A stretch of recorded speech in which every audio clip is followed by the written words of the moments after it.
Farming and ranching neighbors, and welcome back down my pecan tree lined lane through the screen door into Down on the Farm Radio's kitchen table. I'm Larry Marble. Let's all have a big old heaping helping of ag lunch, some chicken fried steak, a jalapeno gravy, and some of Nanny's yeast rolls and a cold cucumber salad. And let's look at ag weather, and we pick Pleasanton, Texas, and our affiliate KSAQ there in Jourdanton. Partly cloudy today, 90 the high, 74 the low. 95 the high and 75 on Saturday. 96 the high and 75 on Sunday. 97 the high and 75 on Monday.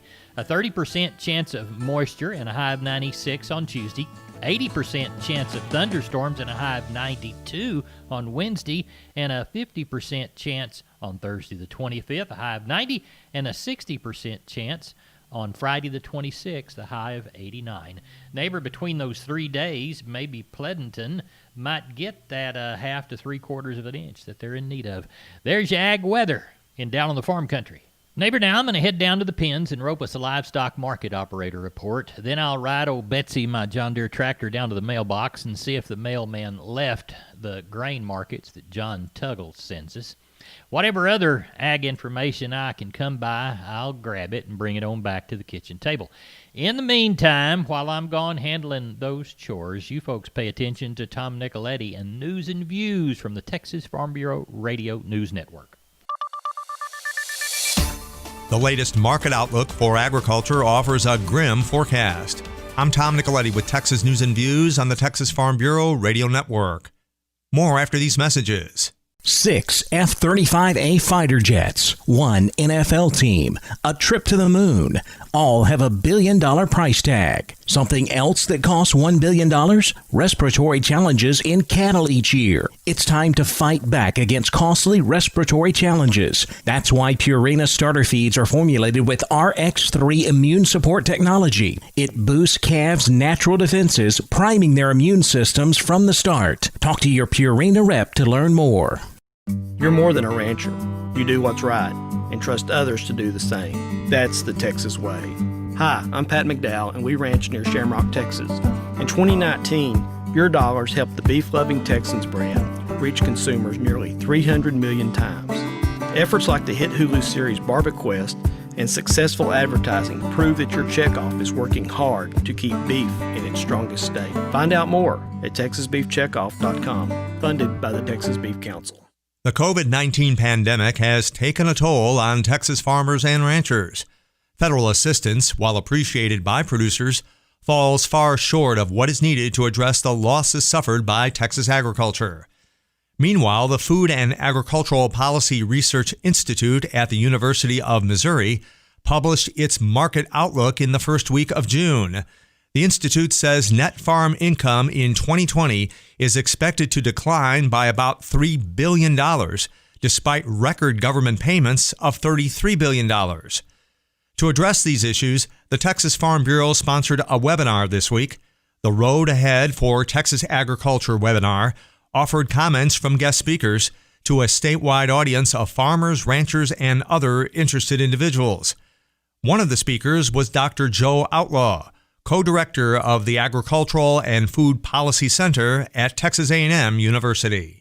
I'm going to be talking to you about some of the results that our partners at the University of Missouri FAPRI have put out just recently and their projections on prices. As you look across my table, it says corn, and then it has some red, and then it has some green, and then some blue. And the red is basically, look at how bad prices were between 2014 and 2018. And everybody lived through it. We came off the all-time high prices that occurred 2012, 2013 for most of your row crops. Now we're in a situation in the 2019 marketing year is only finished for wheat. The rest of them are still ongoing. We are looking at prices that are quite a bit lower than the ones that we said weren't very good over the last 5 years. And that's the annual average. That's the one that will trigger a PLC or ARC payment, depending upon, and you'll get paid for those after October 1st of this year.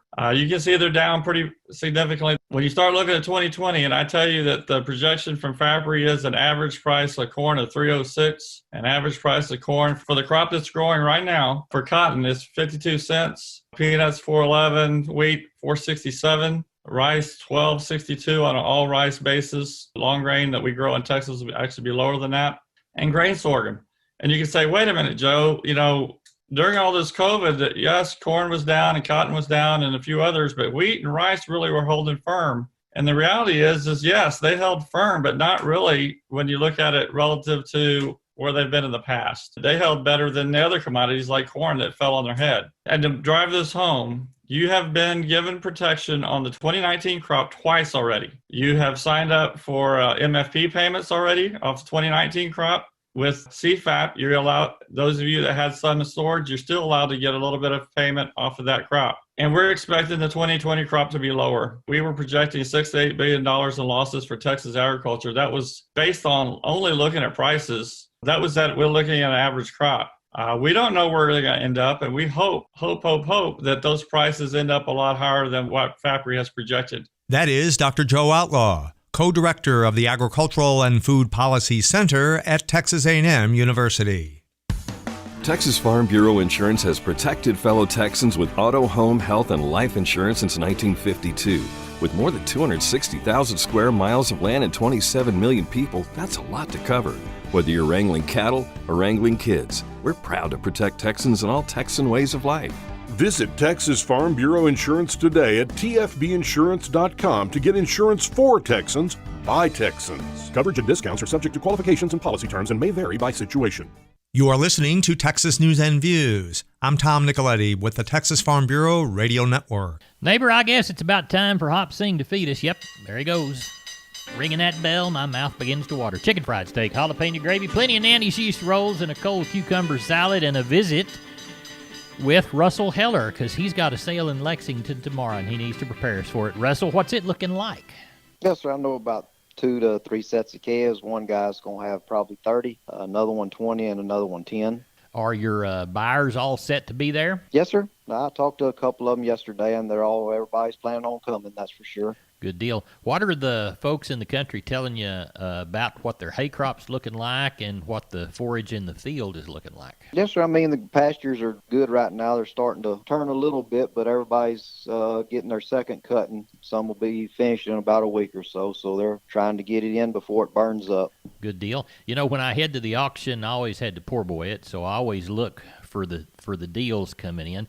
Is there any group or position within the market that a guy could get some stuff bought that's undervalued that you think might work here in a month or 2 or 3? Not right now, it's not. I mean, everything's selling pretty well, so that's good for the producer. Good. Well, tell everybody how to get a hold of you. Yes, sir. You can get me on my cell, and that number is 979-820-7002. We're talking with Scott Stanislaw, technical agronomist for DeKalb, Asgrow, and Delta Pine in South Texas. And Scott, I know this South Texas sorghum crop is moving along quickly this year.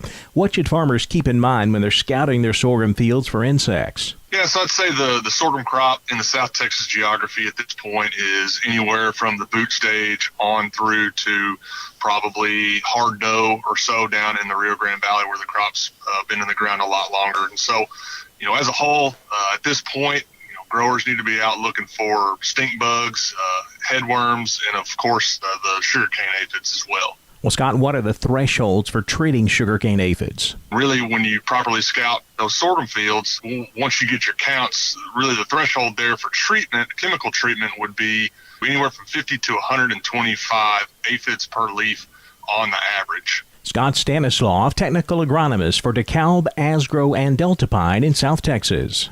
Neighbor, when you hear cattle in the alleyway, it's time to head over to Lockhart and pick up the ones we got bought from Madison Bexley at Lockhart Livestock. Maddie, how'd the sale go Thursday? Yeah, we had a pretty good day. We ended up with 991 head of cattle with 194 cows and 16 bulls, 144 sellers, and 72 buyers. Let's walk the pens. The sucker cows were about steady with last week. The good pairs brought from 1,000 to 1,400.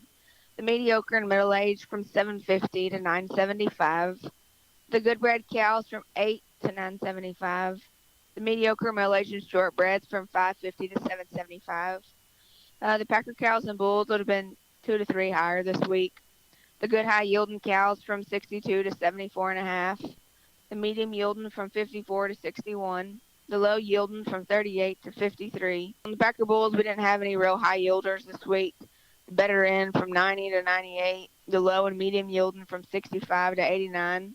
The calves and yearlings sold pretty much steady on a good active market this week. We had lots of demand for the good quality cattle, and the planter cattle and the odds are just getting a little harder to market. So all in all, it was a pretty good day. Will y'all have a sale on 4th of July week? We're not. We will be closed that week and come back the following week. Well, tell everybody how to get a hold of you. Yeah, Larry, you can always check us out on Facebook, or you can call the barn at 512-398-3476. My cell phone at 979-540-9793. Or you can ring Bubba at 512-461-6091. We're talking with Scott Stanislav, technical agronomist for DeKalb, Asgrow, and Delta Pine in South Texas. Scott, I know this cotton crop is growing quick this year. And this crop's really starting to take off in some of these areas where rainfall's been abundant. And so it's one thing to consider is obviously a grower needs to be thinking about cotton PGRs and growth management. So how will a farmer know when it's time to put out that growth regulator, Scott? So I really like to use the method of when I walk into a field, kind of what I call the maximum internode distance. And the way to do that, and a grower can do this very easy, is walk out in the field. And basically, you're looking at the distance between the 4th and 5th node from the actual terminal. So starting at the top of the plant and counting down. So you're looking between the 4th and 5th node, and that's actually the area of the plant that's most sensitive to current growth. And so it's actually elongating there at the most rapid rate. And so if you're starting to get 3 inches or more of internode distance there at that particular point, plant growth regulator is probably warranted at that point. Scott Stanislav, technical agronomist for DeKalb, Asgrow, and Delta Pine. Neighbor, when you hear my Cowboys riding, they're headed down to help Josh Tilkey gather that last big bunch of cattle coming to Karnes City Auction tomorrow, the little auction on the hill. Josh, before you talk to us about what's coming this week, talk last week's sale results.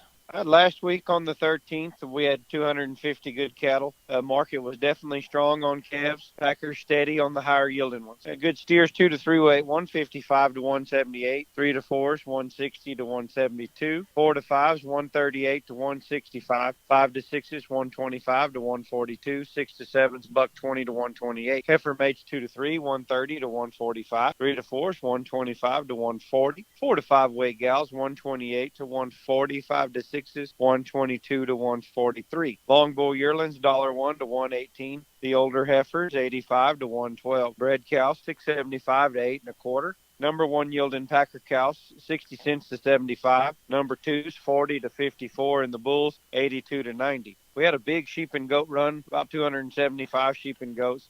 Kid goats 25 to 50 pounds brought 90 to 125. 50 to 100 pounders 135 to 275. Stocker nannies 155 to 280. Billies 145 to 275. The sheep and ewes 85 to 140. The butcher lambs 85 to 150. Rams 210 to 500 for some of the big shooter rams. What do we got under the barn for this week? So far, all yearlings, 2 or 3 good crops of Charolais Cross yearlings, and then a few Corey pairs and odds and ends. It looks like the stocker cows will be a little lighter. With the rain in the forecast, I think everybody's hanging on to all their young good stuff. Tell everybody how to contact you. If you need any help answering your marketing questions or use any of our services, call us here at 830-780-3382 or on the cell phone 830-623-2855. And the motto down there? Long live Cowboys, Larry. Neighbor, we'll be back with another livestock market operator report from our region after this from the Texas Farm Bureau Radio News Desk.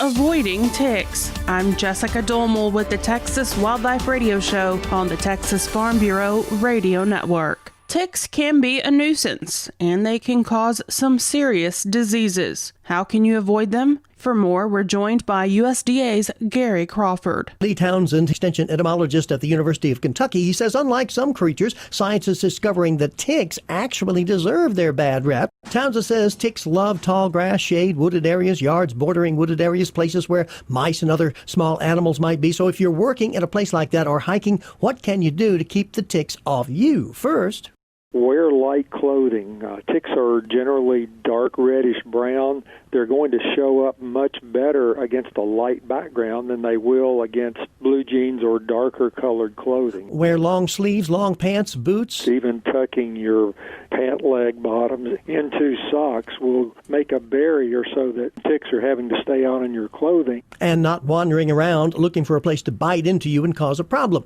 Luckily, if they get on your skin, they do look around a while Marble for a good place to eat. We're recommending that you check yourself regularly every couple of hours for ticks. Favored dining places on us: behind the knees, around the waistband, under the arms, around the nape of the neck, and on the head. You can check those, and that's going to reduce the chances for them to settle and feed. He suggests also that you use some sort of repellent, which actually may not keep the ticks off, but will prevent them from actually beginning to feed. Finally, there are repellents you can spray onto your pant legs from the knee down and on your boots. You don't apply it to the skin, but it's on your clothing, and it causes ticks that do latch onto you to drop off quickly. That report from USDA's Gary Crawford. You're more than a rancher. You do what's right and trust others to do the same. That's the Texas way. Hi, I'm Pat McDowell, and we ranch near Shamrock, Texas. In 2019, your dollars helped the beef-loving Texans brand reach consumers nearly 300 million times. Efforts like the hit Hulu series BarbieQuest and successful advertising prove that your checkoff is working hard to keep beef in its strongest state. Find out more at TexasBeefCheckoff.com, funded by the Texas Beef Council. 6 F-35A fighter jets, 1 NFL team, a trip to the moon, all have $1 billion price tag. Something else that costs $1 billion? Respiratory challenges in cattle each year. It's time to fight back against costly respiratory challenges. That's why Purina starter feeds are formulated with RX3 immune support technology. It boosts calves' natural defenses, priming their immune systems from the start. Talk to your Purina rep to learn more. For the Texas Farm Bureau Radio Network, I'm Jessica Dolmel. We're on the line with Jody Fry from Producers in Cargyle, San Angelo. Jody, how did the Thursday sale end up? Went pretty good. Wound up with 975 heads, so better numbers than the week before. And the overall quality of the cattle was better. Compared with last week's sale, we're calling these stocker calves about steady. Your heavyweight feeder cattle, your heavyweight steers in that 700 to 900 pound range, and the heifer mates calling those kind of $1 to $3 lower. Slaughter cows and bulls, good demand on those, kind of firm to $2 higher. Limited number of bred cows and a handful of cow-calf pairs sold about steady. Steers, your better quality steers from 4 to 600 pounds, from 115 up to a high of near 155, mostly 125 to 135. 6 to 800 pound steers from $1 to $1.25, mostly 105 to 115. Better quality heifer calves, 4 to 600 pounds, from $1 to $1.35, mostly 110 to 125. 6 to 800 pound heifers from $90 to $1.15, mostly 95 to 105. Slaughter cows, average to high yielding from 51 to 63. A few of the very highest yielding slaughter cows from 64 to 68. Slaughter bulls, average to high yielding from 70 to 88. Several of the very highest yielding slaughter bulls, anywhere from 90. In the top bull today was $1. What do you think for next week, Jody? Well, we're calling for a hot weekend up here. Hope they miss it by a little bit, but calling for kind of 101 to 103. Right. I believe 2 or 3 days in a row. So, sometimes that don't bother the sheep people.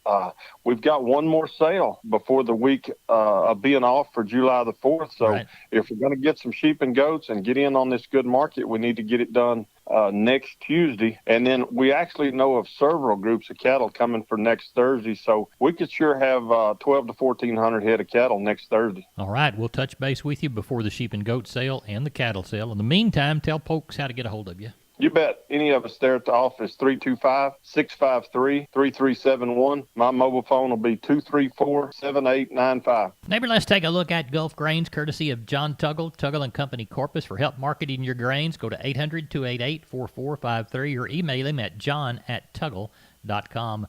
Milo through Corpus in June, Dees plus 85, 764. We'll call Houston Dees plus 110, 808, and Progresso 680. Number 2 or better, yellow corn, June delivery. September even money, 335 and a half. We'll call Progresso September plus 55, 390 and a half. Hard red winter wheat through Corpus in June, July plus 85, 513 and a half. We'll call Houston July plus 120, 458 and a half. And we'll call Houston beans August September delivery, November less 25, 851. New net Milo sales for last week for the current crop year were essentially zero, but 2 cargoes of unknown destination were switched to China. For the new crop year, which starts September 1, 2 cargoes, about 4.3 million bushels, are reported to be sold to China. Live stream listeners, we appreciate it. And that's it for this edition of the program. Now, remember, you can check us out on our Down on the Farm Radio Facebook page. We're also on Twitter. We're also on YouTube also. And you can always check us out on the web, downonthefarmradio.com.